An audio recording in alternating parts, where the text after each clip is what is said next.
Bryan, where is Bryan? Bryan, where is Bryan?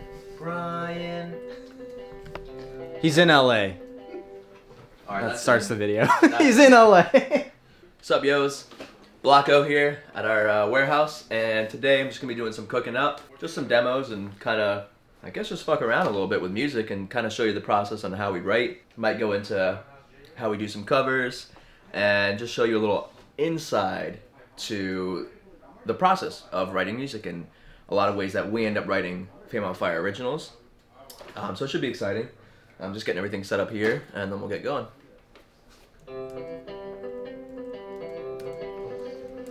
So, when writing music, there's no one way to do this. You could start with a beat, you could start with melody, you could start with anything, really. So, like, a lot of times I end up going to a virtual instrument. My choice is Omnisphere. So I ended up, like, just clicking a guitar sample and just start screwing around.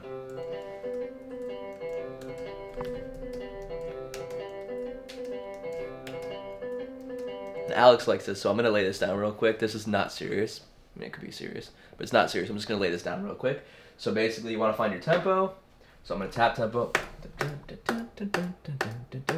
It's looking like about like 128 or so. Let's double check that.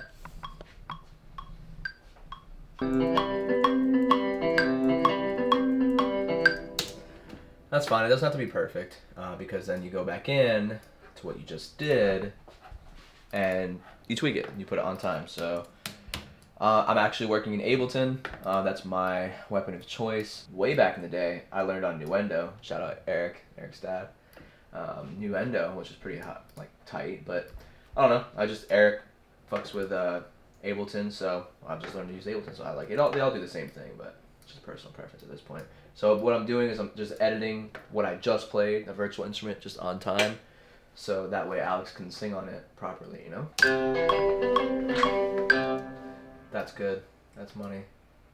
And then for me, just because it's super simple, it's just the same phrase over and over and over again. I don't really change anything. Maybe down the road I will change to a different chord, but for right now, I'm just gonna rock this. Maybe we could change the instrument. We'll see what happens. Let's see. So we're over here. Ooh, that's magic. That's magic. That's good. This is very important, so make sure that you, early on, you save your project and your files. Luckily for me, I feel like a lot of these DAWs do this, but the automatic saving thing, because you never know, it could crash. You want to save your project. So like the fun part, honestly, never mind making the music, is what are you going to name the song? So, what am I naming this? Dear Bryan. Dear Bryan. Like dear... D-E-E-R, Bryan. Like deer, like John Deere? Yeah, John Deere. Dear Bryan? Yeah, Dear Bryan Bryan. Deere? Yeah, but with an I though, not Y. Dear Bryan. Dear Bryan with an I. I always put my tempo in the name just for other people if they're, you know, working on something that I'm making. They just know the tempo. So 128 BPM. Alright, let's continue. I think I'm okay with that for now. I'm gonna start to make a little beat to this. For a beat, just in the flow that I have, I like to kind of like to put a snare in there first. So I'm just like, I'm drawing up what they call MIDI instrument, like virtual instrument. And so I'm just placing the part, and then I'm gonna go through the sounds.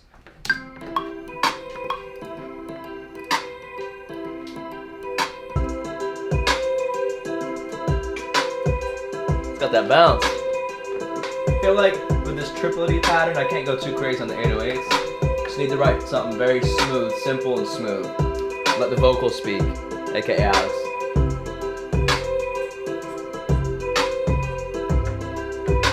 Around this part of the process is where I have like the fundamental loop, like the lead, you know, like the musical instrument that I have. And then I have like my rough beat. And at this point, I start to structure out a little bit of like how I would imagine the structure going. You know, starting off, maybe do you want the beat to come in right away? Do you want just that loop to kind of hit? And so like just because I'm not the artist on this typically, so I'm going to end up just making it very simple to follow. So I'm going to end up having just the little guitar loop play. Sometimes I like to add a little crashy crash in here just for the impact.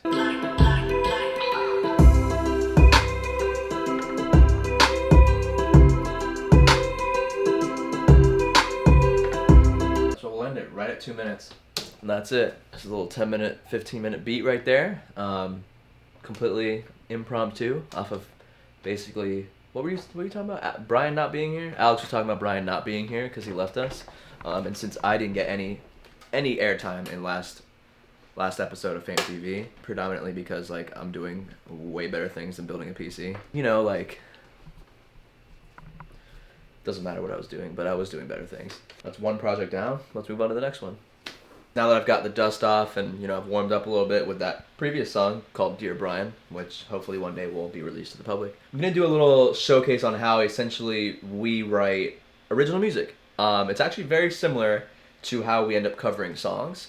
And actually what we'll do is next time we cover a song, not only will we get BTS from the video and the studio process, but actually maybe what we'll do is go into depth on how we are covering the song and then drop that after the song is out.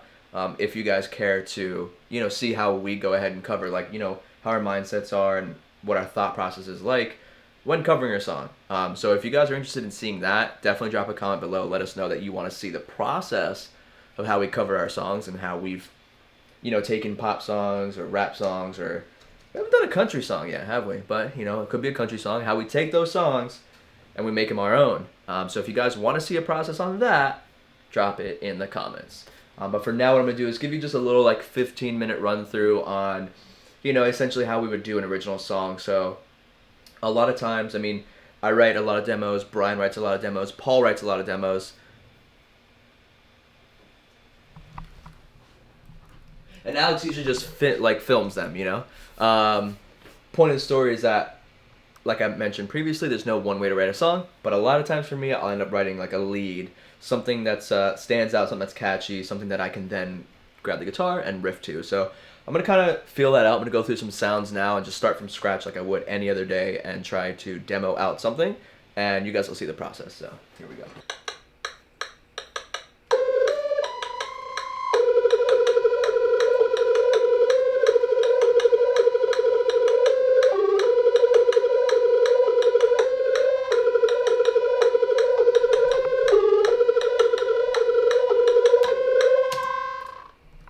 That's actually kind of hard. Let's fuck with this. Now this is where I get conflicted.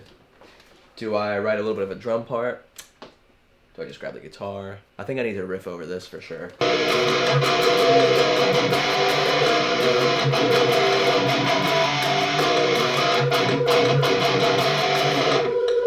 Alright, now I got a little bit of an idea of what I want to riff.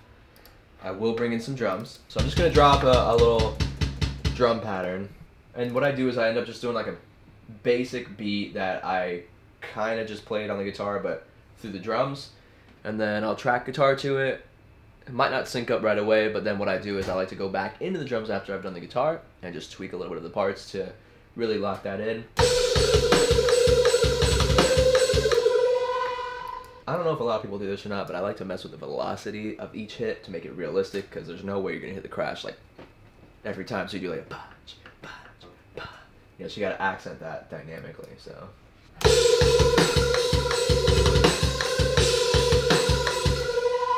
Here comes the world famous Alex Phil. Woo! Money McGee.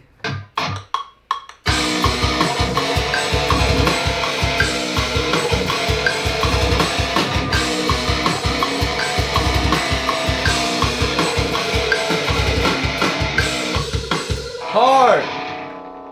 Not in third grade anymore. You don't do one guitar track. You gotta do two, left and right. There's only one guitar player, but you gotta go left and right. You gotta paint your guitars.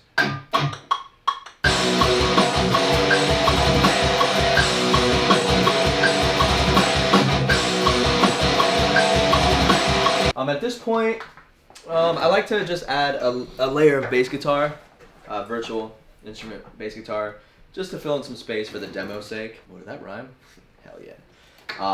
But anyway, yeah, so I like to do a little bit of a bass guitar, and then I start fucking around with some melodies. I mean, at this point, sometimes if I'm like really tapped in, I'm already kind of like spin melodies out, like, but I haven't yet. So, where are we at here? Let's see. This actual demo kind of went straight into becoming a Fame song, but a lot of times I won't even touch guitar. I'll just do, you know, like a hip hop beat or so, spit out a quick melody. Yes, I use auto-tune. It's not that bad anymore. Come on, it's almost 2021. except auto-tune. I think I could show you guys a little bit of the demo. I think I've definitely shown whoever's seen us on, like I go on IG live a little bit, and so I show you guys sort of where things came from. Let me see.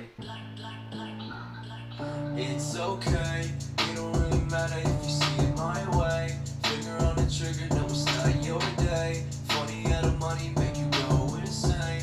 Bullet to the brain, it's okay, it don't... So yeah, you get the idea. Point is, there's no one way to write a song, so a lot of times I just demo just like a beat, and the boys like it, then we start production on it, and instantly when Bryan does his vocals instead of my stupid vocals, goes like that through the roof. And then yeah, we just add some guitar, drums, and then that's a Fame song. So if you think about it, we cover ourselves, and so we've developed that process through obviously covering songs, taking that process to our own songs. I mean, you know, it doesn't, the demo I'm making now, point of the story is like it came into becoming a Fame song right away, guitars and drums and stuff like that, but in the end, a lot of times we just write a beat and it turns into a whole, you know, Fame on Fire song. So I'm just gonna kind of wrap this one up. I'll add some bass guitar to it, again a rough structure, give you know, Bryan like a verse or so, or whoever wants to sing on this, give him a verse, a little pre-chorus, and then the hook again.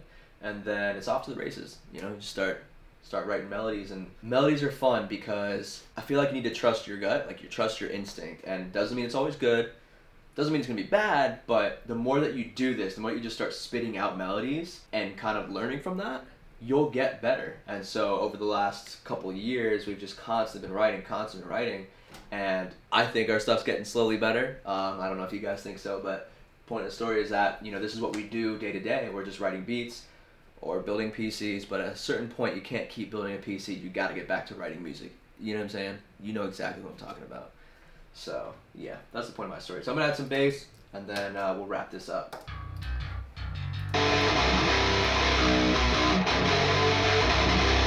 Yeah, so that's a wrap.